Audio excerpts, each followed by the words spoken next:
Hello, and welcome back to a post-season episode of Talking Tactics with my good friend Darnish here. And we wanted to I have a full kind of array of subjects here that I've laid out on the side so that we can actually go through it in a bit of a sequence and look at that.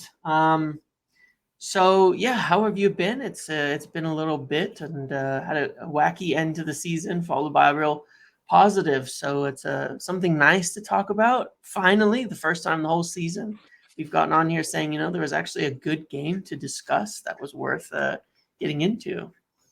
Absolutely. I can't remember the last time I came on. Might have been earlier in the year when we were Yep. like, there's nothing for us to go on and nothing's going to change and we're just going to have to put up with this for the rest of the season. But we, in the end, had something to hold on, and he hedged his bets on the final, on Ten Hag's, I don't know, quote unquote, final stand, could be not the final stand. And it came up trumps, and people are smiling and people Yep. are questioning, and there's I keep saying there's a spanner thrown into the works now, because it's like that holiday that you go on with your ex-girlfriend and you're like, this is the last chance, this is it now, this is the last chance, and then you go on it and you're like, this is not so bad. I'm starting to think of the good times. Maybe we can work it out. That's what that final was like. um and the thing about finishing a season like that with a trophy is there's no game after that. And all anybody else is talking about is beating the best team in the world, Yep. beating Pep Guardiola, rattling Pep Guardiola, leaving with Europe in the end. And then I said this at the time because I remember, I think the most furious I saw everybody was Coventry. Do you Yes. remember after Yeah. we won in penalties and extra time? And I thought to myself, if we win the FA Cup, is anybody going to care? And now nobody does because we won the FA Cup. Yep. Um, Yep. it's it's weird with Ten Hag. It seems to me that like whenever he won in the season, it still threw up questions. And Hmm. when he wanted to put a question mark right at the end, when it looked like his goose was cooked, he gave it. So there's plenty to get into. You wanna do the FA Cup final first, or you wanna do a review, or Yeah. Exactly. So what I was looking at is thinking if we review I guess in a couple of zones here. We've discussed the season as a whole. The last two or three times we got together on it, we didn't really see anything different up until probably the final few days, right? The Mhm. final maybe last two games, right? And I think the kind of final two or three games of the year, Arsenal, uh, Brighton, and such, were Newcastle? probably Also. Newcastle. Yeah, were probably the same style as what we ended up kind of going with in the FA Cup to a large Mm, degree, more compact in the middle. Rasmus Højlund didn't start. You yes, had Bruno Fernandez kind of false up nine. front, yeah, leading the line a bit. He didn't start play at Arsenal, but I think that's what he probably would have done if he had been not injured. Different, right? Different. It Absolutely, was different. It was the first time I think all season we changed, from the chaos to something that was more controlled, more sustainable over the course of 90 minutes, and was focused, I think, first on preventing the other team from having their way with us. And yeah. and then exploiting the space. I'm not saying it was a bad plan or even that it was a defensive plan, but it It was was more definitely a switch. pragmatic, in Absolutely, a way, right? I think it So yeah, was. give me your thoughts on that. What did actually change? I mean, what was the focus? And then I'll pull up some pictures from you. There still wasn't. There was a decided. I think it came directly after the reports that you sort of mentioned about Jason Wilcox is in, the only Ineos guy is in, and he wants to see possession football, and that is kind of what we saw. I think the biggest takeaway was we stopped seeing Man United go as long because Onana going long, Maguire going long. The tactic of playing Bruno Fernandes in false nine is basically you can be Bruno Fernandes. I'm just going to put you as a false nine, and you still do absolutely everything. There was the Right. game, I think, against Arsenal where the build-up was better. The build-up was better, but it had no penetration whatsoever. And when I say the build-up Yeah. was better, I just meant we kept the ball more. We're scraping the barrel here. We know how bad we've been this season. The build-up was better in maybe the intention was to just keep the ball a little bit more. Casemiro wasn't sliding passes straight away when he got it against Arsenal. I think the addition of Amrabat had a big Mm. difference in this. The shape was building up in a 3-2 versus Arsenal. Arsenal, for whatever reason, said, okay, well, you can do that because, number one, you're not very good at creating chances against teams that sit deep, which they haven't been all season. Nottingham Forest away, West Ham away. There was Bournemouth at home, multiple games. So I think we saw the notion of what Ten Hag wanted to do in the last few games, what he wanted to trial was just basically keep the ball more, go back into the 3-2 shape. The problem with that was still, well, we have tons of injuries. So I can't move the sequences in a way where we create chances. But you can see what I'm trying to do there. It's a difference. And Yep. again, I want to mention, nobody's saying that the performance against Arsenal was like something to jump out about. I'm just saying I saw something different. Then you add Bruno Fernandes in against Newcastle, and all of a sudden you have your creation machine who can create chances now. So now you have United building up, passing, being patient on the ball. But the player that this team has been built around for the last, I don't know, 4 or 5 years since he's been in there is in there and he's creating chances. So he will drop deep whenever he wants to. He will drag a defender with him. He will pick out the over the top ball to the winger when it arrives that nobody else can see. Yeah. I think a big addition to this was Ahmad and Amrabat. I thought were key in this. Ahmad because in a way that we thought that Sancho would come in and keep the ball, I think Ahmad does that instead. So now you had one winger going on the outside and going wide, and then Ahmad sort of keeping the ball and doing that. That was the big difference that I saw. But also in the last 3 games, I felt like he was just planning for the final. Right. I think that's why Martinez came in and had minutes against Brighton. But all of it led to this final where, and I think there are a bunch of crucial things that people have talked, about our compactness and how the out of possession work was good and how the game plan was good and how the players were good. One of the key things that I thought I saw in the final, and we saw little nuggets of it in the 3 games that he trialed because it did matter, was Yep. in the final. For once, in big games to attack teams, I didn't see United play on transition. And I think that was huge. For the first, I think in the first 10 or 15 minutes, United got the ball calmly, even when City pressed, and they played it around the back. And Nietzsche Martinez had it, and then he played it Bruno Fernandes. He evaded pressure, played it wide. I was like, okay. When that happens in the first 10, 15 minutes, he gave the players more confidence as well. But the notion was there to basically keep the ball more, and that translated to the final as well. That coupled with the excellent out of possession performance, which we're going to get onto, I think was very key, basically. Yeah, I agree, and certainly different. I want to ask you about one player in there, which was Sofian Amrabat, because he had a really good game. Playing for his I- loan move. Playing for his Right. loan move. And it's funny because, like you say, the recency bias obviously tells people. I mean, I was not so shocked by the Ten Hag polls as I was by the Sofian Amrabat polls, because Ten Hag has always had a lot of support. Amrabat doesn't have Ten Hag's first season to fall back on and say, look what we can do with a good team. He was bad the whole season. He was bad. And now he was played out of position.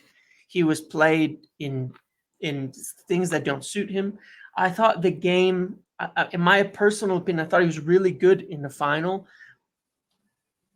But I think that is more to do with the nature of how we played than his ability to, if the game was open, if we were on the front foot, progressively moving forward the whole game, attacking smaller sides, all of that, then I would certainly say maybe not. He might not Mm, be putting in that kind of performance.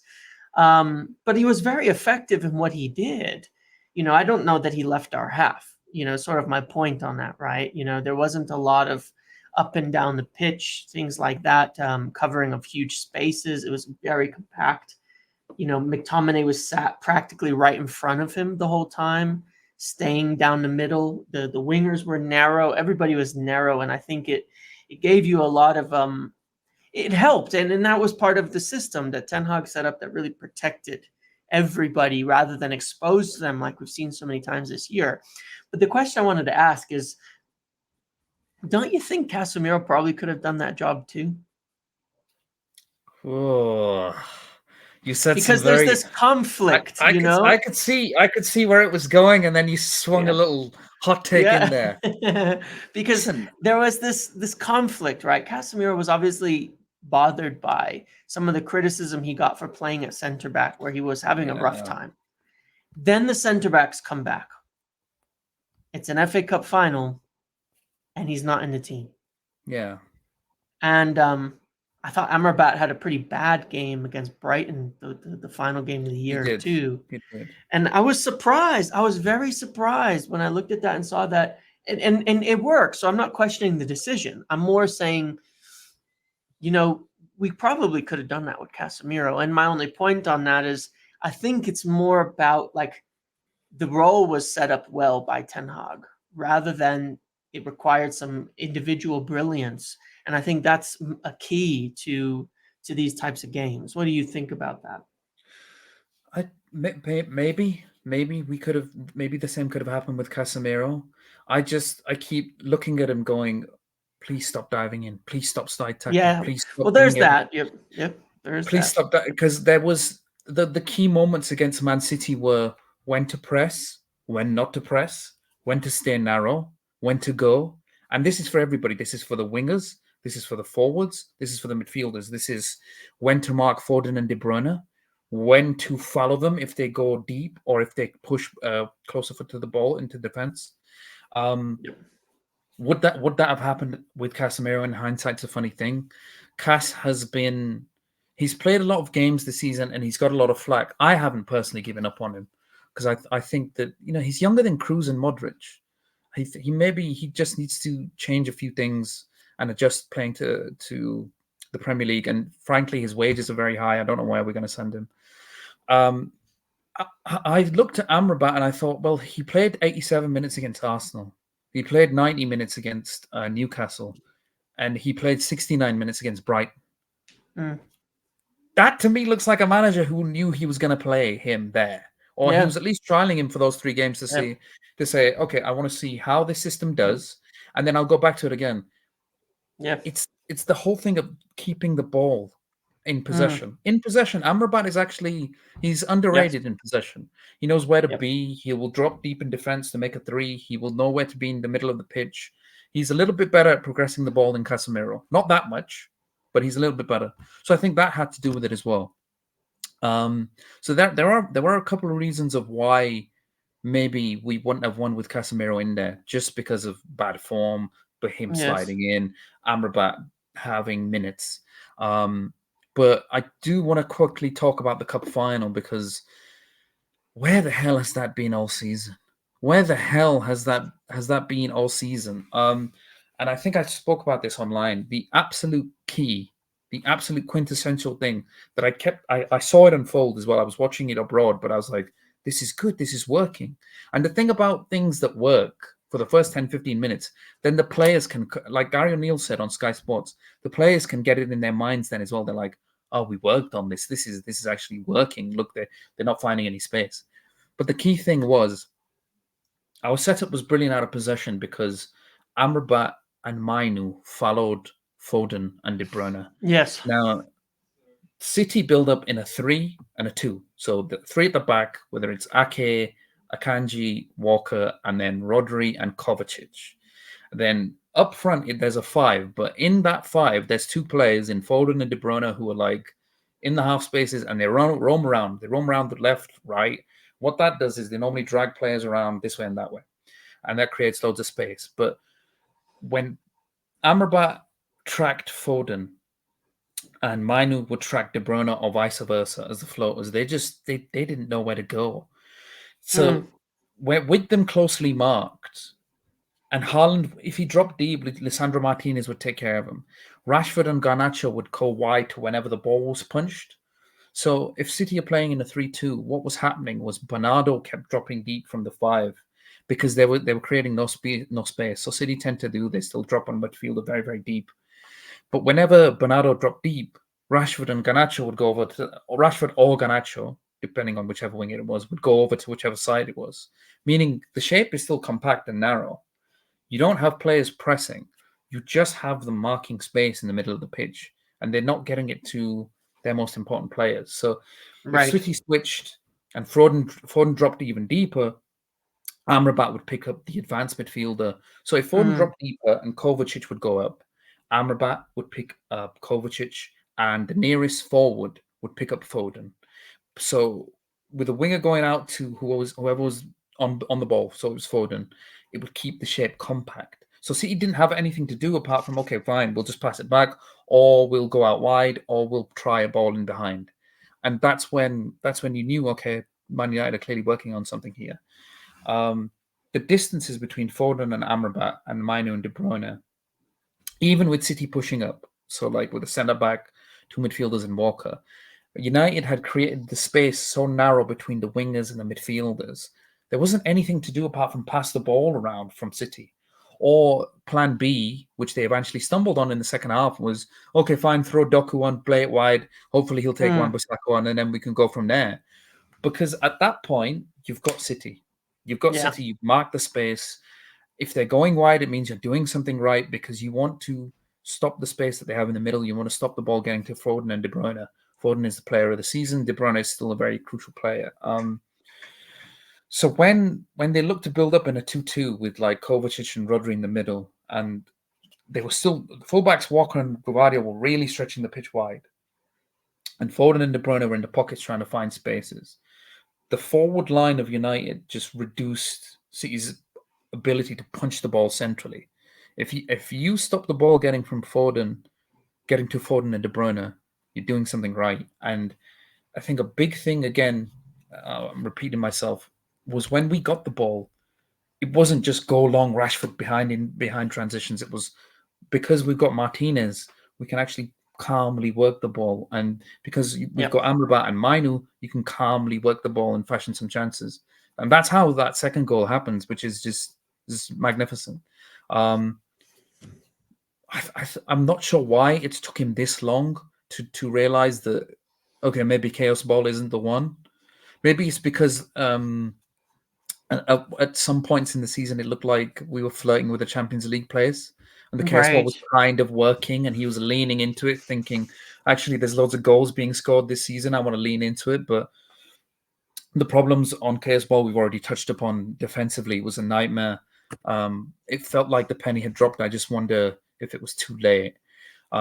We did a brief sort of season review early on in the podcast. I'll do a very quick one because you can split it up, I think, into 4 sections. The first section is him realizing that there were so many injuries. Okay, fine, I'm going to scrap the principles. I don't have much here. Hoofball, and hopefully one of my midfielders or attackers will do something. And sometimes they did. Sometimes they actually did. He came out and said, this is pragmatic.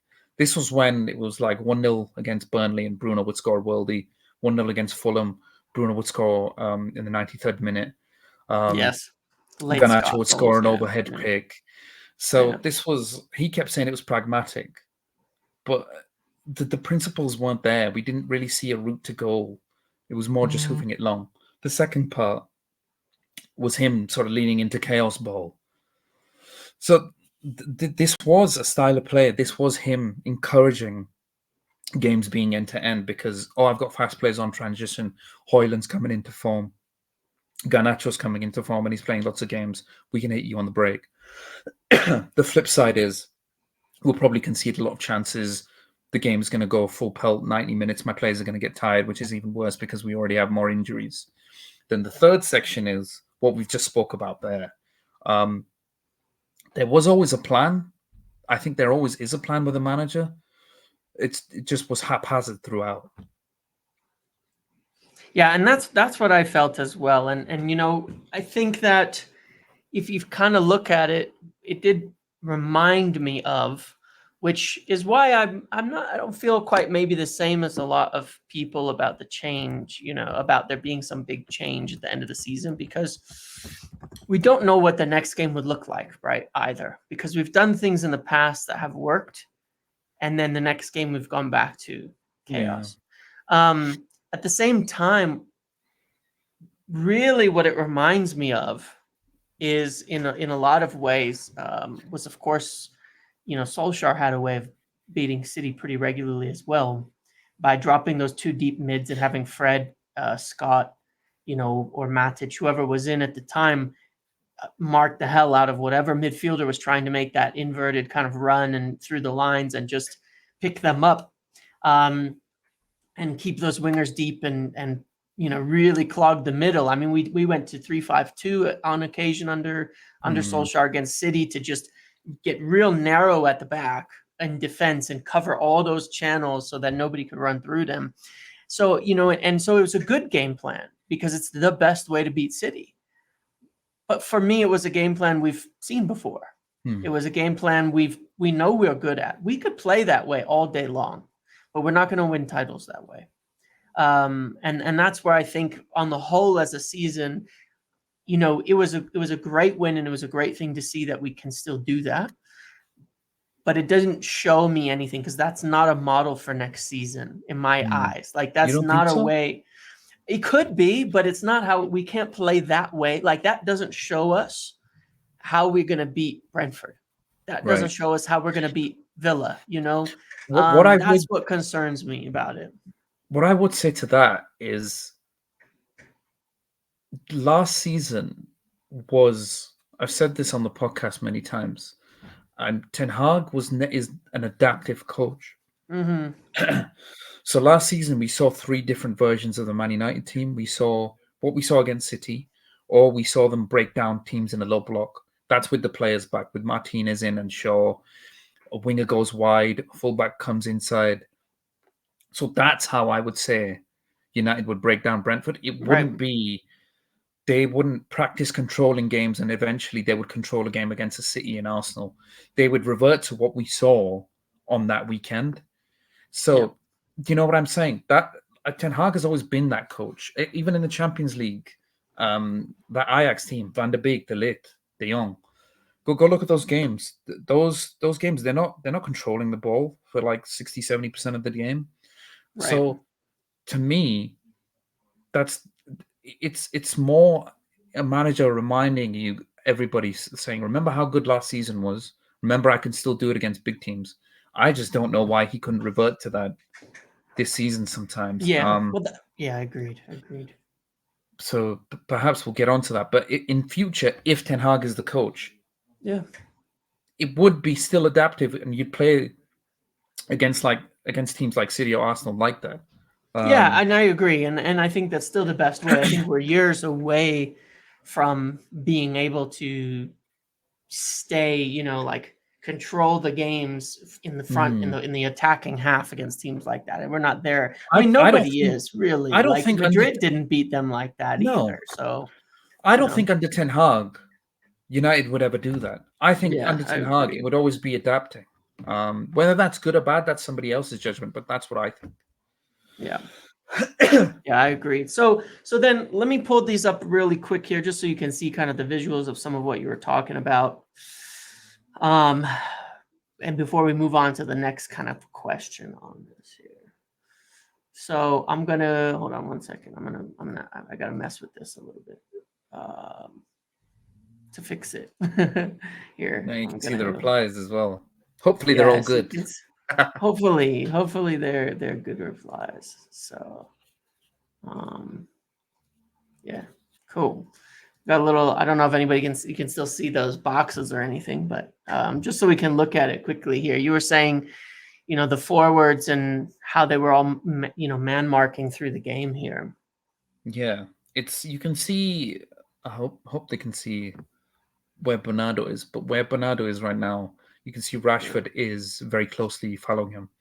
De Bruyne is close in behind, but there's a player behind him. I think it's Amrabat. When this was only happening on some occasions, even when Walker was dropping deep, sometimes Dalo was pressing as well. So, Right. and this is in the first second. This is the second minute, and when this Mm, happened, attacks for City would break down because they didn't really know what to do because they weren't getting any space. When United had the ball, they were building up calmly with Martinez yeah. at the back. Hey presto, you've got a United team playing football in a calm manner and City not being able to find space. Yep, for sure. And so then let me show you. Let me show what you were talking about on the next one. 1 second here. Let me do that again before it disappears here. All right. Yeah. So there was the next one. Yeah. So this is. Can everybody see it? I hope everybody can see it. Yeah, they should be able to see it. It's a So look at where De Bruyne is now. He's all the way back into United's defense, but Mainoo's following him. And now look at where Foden is. This is like the perfect shot. Amrabat is literally right next to him. And now look at where Haaland is as well. Martinez is right behind him. There is no options there to pass it apart from going wide, which is what you want City to do. You don't want them. You don't want one of their advanced players in Foden or De Bruyne to have the ball. Um, De Bruyne is doing the right thing by wandering and trying to drag his marker around, but Mainoo's following him closely. yep. And Amrabat's doing the same to Foden on the other side as well. So you've got basically there's 5 City players there on the back of United's defensive line, but they're just there. They're not creating any Yeah. space. There's Yep. no pass on. The only pass there again is wide. Yep. Yeah, and I think that was sort of the point that you were getting at, which is that the uh basically because of the give me 1 second here. Let me put these back up. But because of the kind of changes, because of blocking the middle and doing all of that, it made it so that City resorted in the second half pretty much to just trying to isolate Doku. Doku against Wan-Bissaka, Doku. who, Yeah. that was about it, and that was all they were trying to do. Doku, And yeah. he got a goal, but even that was a low percentage chance, and I think Yeah, he was it's a limited little pretty there's no heavily doubt a to mistake, yeah. yeah. Guardiola So said it himself after the press yeah, conference. Sorry to interrupt. He said no, the good. tactical setup wasn't good. Yeah, When yeah, he Guardiola did. can point things out, I always listen to what he's saying because I know people hate him, but Yeah, normally he's on the money. he's usually a little more honest than some people think he is. He can be kind of blunt at times. So let me ask you a question. Moving on to the next section here. So great end, good win. It shows that there's a quality in the team, because I think sometimes people can get pretty down and start to think we've got no good players in this team, but you don't do that without decent players. You don't do that without good players at every level, backline, midfield, forwards. My question would be then, what would be your priority from a player perspective? What positions? Give me the top 2 where you'd say, look, based on what we can do and based on a season as a whole, this is what I would prioritize. And then that could include, like left back, because we could maybe, if you want to make the assumption that Luke Shaw's not going to be healthy, how much would it change having a top healthy left back in there for every game? So what do you think? What are your kind of top 2, would you say? As a defensive midfielder and possibly a centre back. Possibly centre back. I only Yeah. say the centre back because they've been it feels like they've been looking at centre back since last summer. Kim Min Jae was in there. I think Lenny Euro was in there. I hope I pronounced his first name right. Brathwaite was in there. Mm, But we need a partner for Mainu. Absolutely need a partner for Mainu. You have your kid who you're going to build the future around. You have your kid who you're going to build the yep. midfield around in Mainu. You have your kid who you're going to build the attack around in Garnacho. Now give them the tools around that to succeed. Rafa Varane is off. It's a Yep. shame we got the We got the glorious fight that this is the last stand of Varane and Martinez, tag teaming, Yep. brothers of destruction, choke slamming Haaland in the box. And they were like, this is it, you got to enjoy us. Yep. So a centre back, a DM, I think. Okay. A DM, or what do you do? I mean, you wait for Casemiro to fix his fitness regime, or you wait for Casemiro to become like he was last year, because I haven't given up on him. Because I don't know. Do Saudi still have that much money to want him? I don't know. So a DM is a priority and a centre back is a priority, but a young centre back who's going to come in and play 30 plus games, like 30 starts. You know what I mean? Yeah. Because I keep hearing Euro, and I'm like, he's great.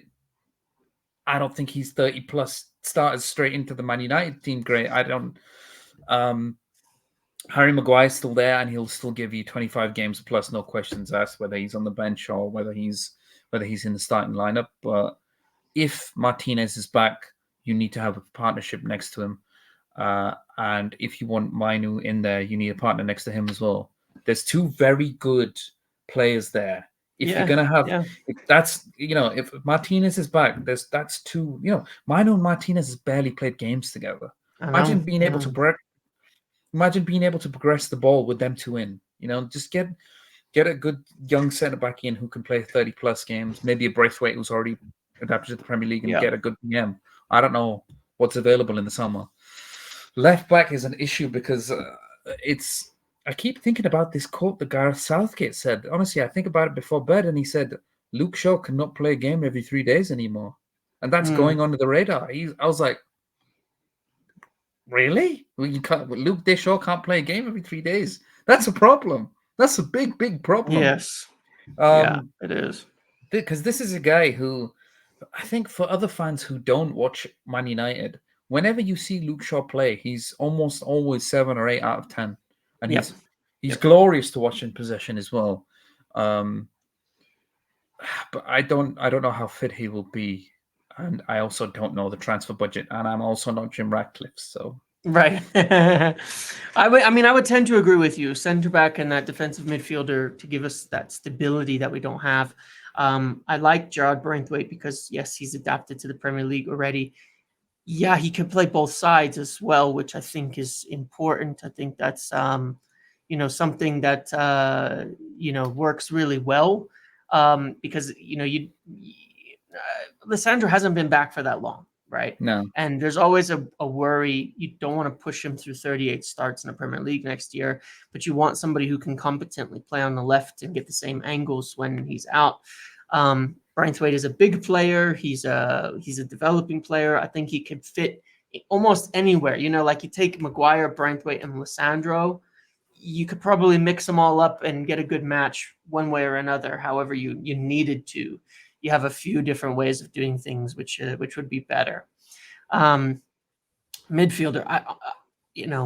whatever the best partner is for Kobbie Mainoo is the answer. Whoever is going to complement him best is the right answer, and I think will make a massive difference as we've seen. Because if you get the calmness that Amrabat brought in that last game, with the aggression, but the effective and precise aggression that we saw from Casemiro in his first season, that would be the ideal partner, I think, for Kobbie Mainoo. Someone covering spaces, someone aggressive in attack. Aggressive in defending, aggressive in winning the ball, but calm and secure and can move the ball to the right people and not expose you to extra risks. Mason So I definitely Mount. would agree. Yeah, that's an interesting. I just forgot. I know he exists, right? I was like, hold on, who did we sign last? Mason Mount. Yeah. I'm waiting for Ten Hag to give the cliched manager quote of, "Oh, we've got X player back. That's going to be like a new signing." Remember, managers used to always say that. Yeah. It is funny because we literally have no idea what he can actually do if he plays and how. We have no idea at this point. Mason Mount? Yeah. Like in this United team, we have no idea what he's going to do. Well, we've had snippets, but yeah, you're right. We haven't. I think we barely had. How many 90s have we had? Maybe one?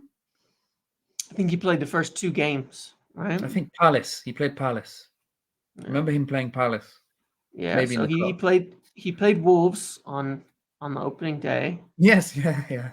and then was second game was it Spurs? Spurs. Was it Yes, already? he And played he came Spurs. off injured in Spurs, or did he? Yeah, Yeah, yeah. I think it might have been that. that. And then he's been out in and out. That's pretty bad. So yeah, we'll Yeah. see. All right, so let me ask you a tougher question. If they do Here we not, go. if they do not stick with Ten Hag, and I'm going to keep it to real life names, right? That have genuine links that I think are real possibilities. Um, Thomas Frank, Thomas Tuchel, Mauricio Pochettino, and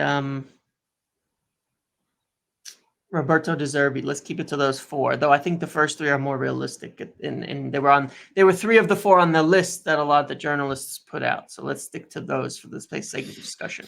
One, who is your preference, and two, who do you think actually?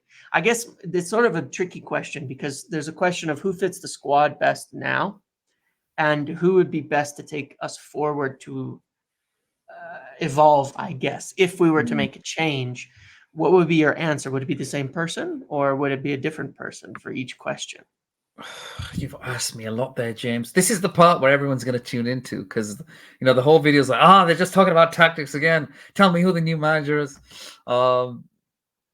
The safest answer or the most suitable answer is probably Thomas Tuchel. Um, you don't go to PSG, Dortmund, Bayern Munich, Chelsea, and have probably, I don't know, one bad stint. Even Mm, then, when he had a bad stint, he got to a Champions League semi-final. It feels like a big club doesn't phase him, yeah, and I feel like that's you need that at Manchester United. Absolutely, that's the X factor that nobody factors in. Well, they do factor it in, but I feel like the six elite clubs in the Premier League are it's such a conveyor belt of managers because they're yeah, just not ready for the whole media pressure and they're just not ready for this is a big club. There are yeah, plenty of managers out there who are managing, we took a chance on the guy who did a very good job at Ajax. yeah, Um it's that whole thing of you take a very good chance on a manager who could be the next elite guy. You take a chance on a manager who did a very good job at Feyenoord. Liverpool are doing that now. Do you take a chance on the next manager who did a very very good job at Brighton? Maybe there's weaknesses for both Tuchel and De yeah, Zerbi. yeah, There's weaknesses for both Tuchel and De Zerbi. De Zerbi's is this is my playing style. It's very effective and it's very fun. There's weaknesses to it, but are those weaknesses because number one, I've had to play Josh Hinchelwood. I've had to play James Milner. I've had to sell Caicedo. I've had to sell McAllister. If you give me the resources, if you give me more money, if you give me better players, Hazard, you might see brilliant football, which might be better suited to Man United because it does matter. It does matter to play mm, entertaining football for Man United. You either yeah. have to play entertaining or you have to win a lot. If you can combine the two, great. But if you need to do one of either, you need to do one of And either. it can't take too long to get to it No, either. absolutely not. It's very cutthroat. It's cutthroat. And Yeah, Tuchel, he's I've read his book as well, and it feels like he's ready for all of this, and I just can't get past the fact he hasn't had a bad stint, and he doesn't he seems like a very irritated manager, but he is a manager that gets a tune out of players, and out of possession, he's a brilliant coach. Like without the ball, he's a yeah, brilliant coach. And I always thought he was unfairly sacked at Chelsea and Hazard. Like look at Chelsea, look at where they are yeah, now. You know what is it? They're two managers deep again. That they're not really going anywhere. Um, is he the safe option? And will he be a little bit brash? Will he be a little bit irritated? To that I say, well, his time at Chelsea, he was the calmest I've seen him. Calmest, yeah, most serene yeah, I've seen him. All the angry press conferences I saw was when he was at Dortmund. Remember, he yeah. broke his leg against PSG and he wanted to fight a physio when they won the semi-final. I was like, what's going on there? He's been very angry at Bayern Munich, but he was very calm at Chelsea. Yeah, The safe choice is Tuchel. The most brave choice and the entertaining choice that I would like to entertain because I think if we don't take a chance on him, another elite club will is De Zerbi. he's had this weird thing where everybody was bringing him up after last season. Everybody, it felt like it was a matter of time before he'd go to a big club, and then for whatever reason, because he was either too irritated with the Brighton owner and wasn't happy and was frustrated with his best players not being replaced, and then he went on this run in the second half of the season where there was a lot more attention on him. I think if there wasn't the amount of attention on him, he'd probably be at a big club now. But he had this horrible run when it seemed like he was the next guy for an elite club. You know what I mean? When there was a lot of elite clubs that had jobs that were vacant. The safe choice is Tuchel. The bold choice for me is this. I just feel like we need to take a chance on him. I would like to see him given more tools, given more resources.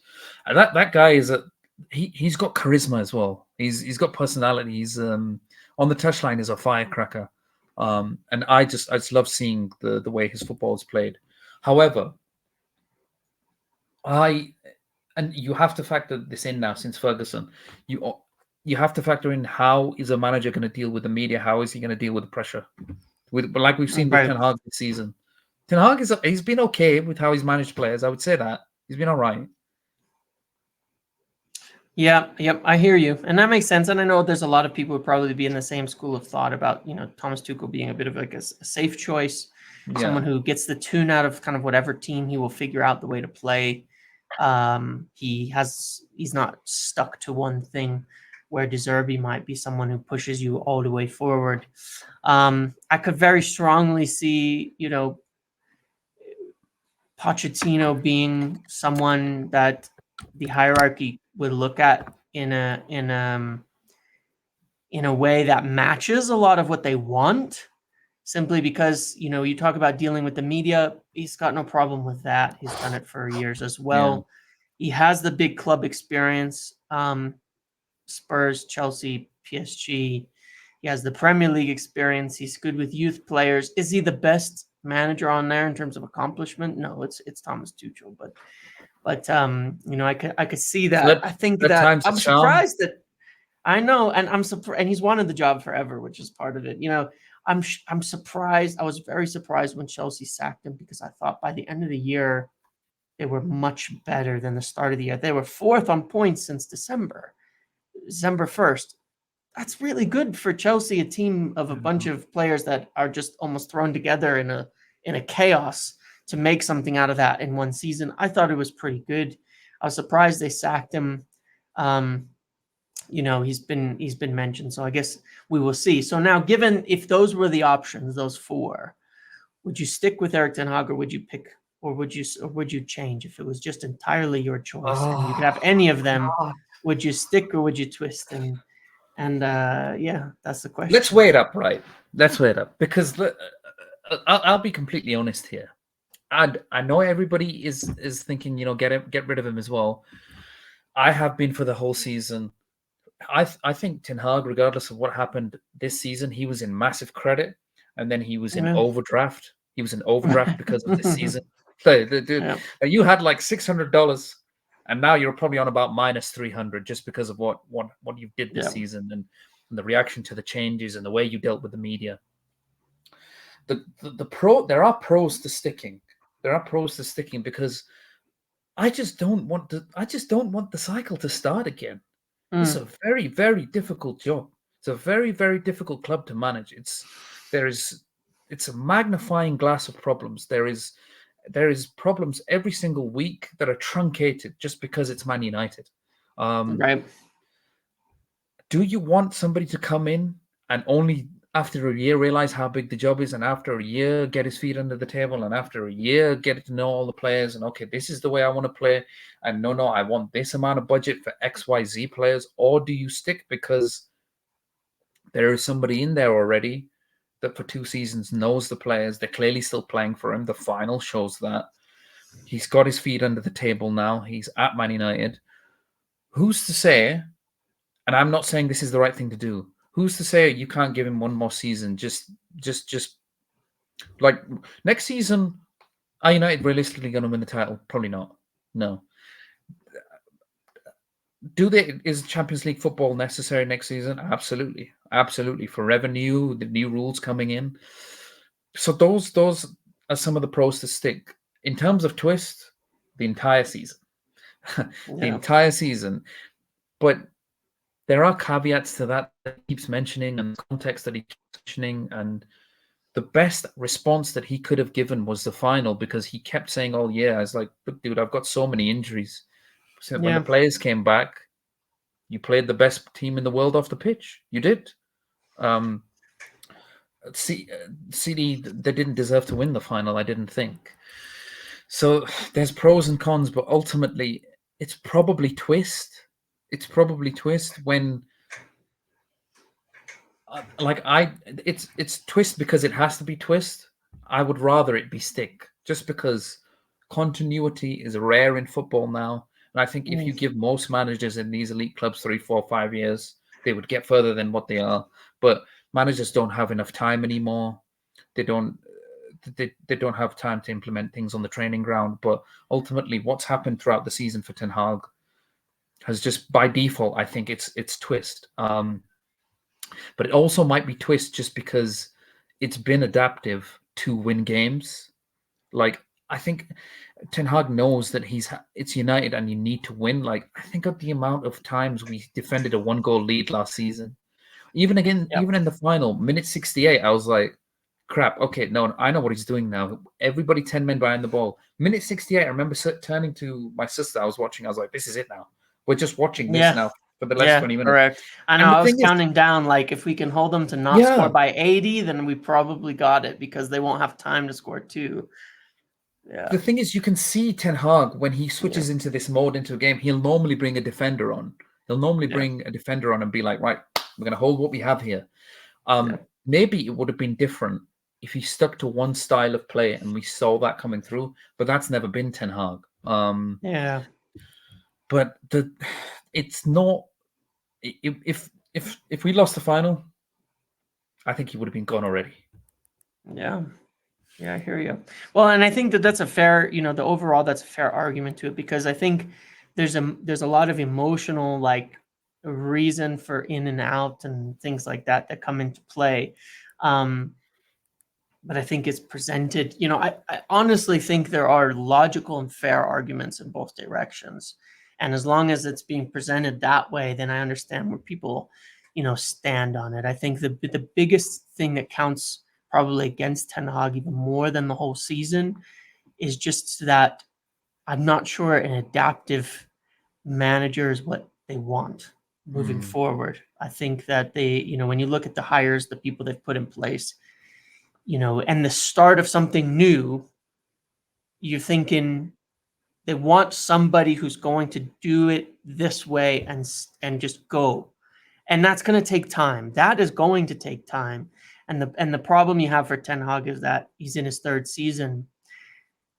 It's really hard. I think it would be really hard for him in his final year of his contract to balance, I'm supposed to play a certain way and do a certain thing, which sometimes means you don't get the results that you want by sticking to it, but I have to earn another contract. It's a really Yeah, hard situation. And that's yeah. why I've always said it's sort of like, I don't It's see even how it extremely could work. complex. He's Yeah. got to get a new deal where you're saying you get 3 years and you got to implement this way of playing, or you go. And that's still my view. I think it's almost funny, because I think 1 more year is the worst outcome, because I think it's almost impossible for him in 1 year to win and implement a way of playing that they want, a game model, right? I think that's an impossible task in 1 year. But if you give him 3, or the next manager, like you would give them 3, you'd be saying, first year, you're putting in this game model. The results are important, but not that important. You just can't be awful. Year 2, we're really starting to measure the results. Year 3, we want to start winning. That would be year 6, year 5, year 6 for him. It makes it a lot more difficult, or, year 4 and 5 for him. So it's tricky, but I think there's good points in either way of how he's done on the job. There's certainly so many mitigating factors.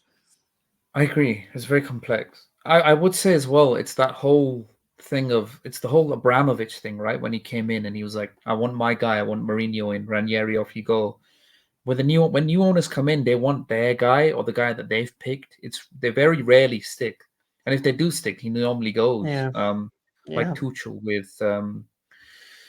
with Todd Bowley. So Yeah. let's see. It's going to be extremely Well, interesting. hopefully we will find out this week in the next few days. It's been a while. It's an unusual circumstance, but it's unusual times for United. So, all right. Well, good way to wrap it up. Obviously, I think once we have a manager or keep a manager and get into some signings and get into preseason, it'd be good to, break down a little bit what we're trying to do, where we're going. If it's a new manager, we can look at how they played in the past, how they might use people, things like that, and that'd be a lot of fun. So, thanks for coming on again today. Always a pleasure.